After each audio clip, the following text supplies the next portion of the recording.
ఢిల్లీకి పోతే చెప్పులు ఎత్తుకపోతారు అంటున్నారు అని ఇంకో దిక్కు అట్లా మాట్లాడుతాడు. ఎవలేందో నిజం అర్థం కాదు మనకు. కానీ ఒకటి మాత్రం వాస్తవం, ఇవాళ ఇందాక పెద్దలు చెప్పింది అక్షర సత్యం. ఇవాళ కాంగ్రెస్ ఎమ్మెల్యేలు చెప్తారు, మీరు నేను చెప్పుడు కాదు. ఆయన పాపం మహబూబ్నగర్ ఎమ్మెల్యే ఉన్నాడు, మీ పక్కకే ఉంటాడు ఆయన చెప్పిండు శ్రీనివాసరెడ్డి ఏమన్నాడు నిజాయితీగా, మా కాంగ్రెస్ గవర్నమెంట్లో మా ఎమ్మెల్యేలకి పైసలు దిక్కులేవు, పేరెంటాలకు పోతున్నాం తప్ప మాకేం పని లేదు పాడలేదు, ఏం చేయాలి అని ఆయన చెప్తా ఉన్నాడు. ఇంకొక ఎమ్మెల్యే చెప్పి ఏం చేసిండు, ఆయన ఎల్లారెడ్డి నియోజకవర్గ ఎమ్మెల్యే, కాంగ్రెస్ ఎమ్మెల్యే, ఆయన ఇక రేవంత్ రెడ్డి పైసలు ఇస్తలేడని చెప్పి నిధులు అభివృద్ధి కోసం సీదా ప్రపంచ బ్యాంకుకు ఉత్తరం రాసేసిండు.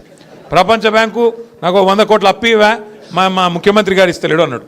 కాబట్టి ఒకటి గుర్తుపెట్టుకోండి మీరు పక్కా, కాంగ్రెస్ ఎక్కడ ఉంటుందో ప్రోగ్రెస్ అక్కడ ఉండదు. కాంగ్రెస్ ఉన్నంతకాలం ప్రోగ్రెస్ మర్చిపోవుడే. ఇంకో 2 ఏళ్ళు మనకు కష్టాలు తప్పయి.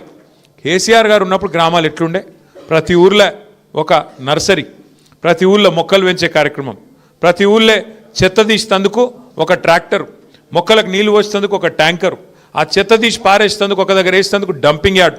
మనుషులు చచ్చిపోతే ఇదివరకు పొలాల కాడనో లేకపోతే వాక్ కాడనో చెరువు కాడనో దాన సంస్కారాలు చేసేది. కానీ కేసీఆర్ గారి ప్రభుత్వం వచ్చినాక వైకుంఠ ధామాలు ప్రతి ఊళ్ళో మనం కట్టుకున్నాం. అట్లే పిల్లలు ఆడుకునే తందుకు ప్రతి ఊళ్ళో క్రీడా ప్రాంగణాలు, పెద్ద మనుషులు వాకింగ్కి పోదలుచుకుంటే ప్రతి ఊళ్ళో పల్లె ప్రకృతి వనాలు. దేశంలో ఎక్కడ ఉన్నాయా ఇవన్నీ?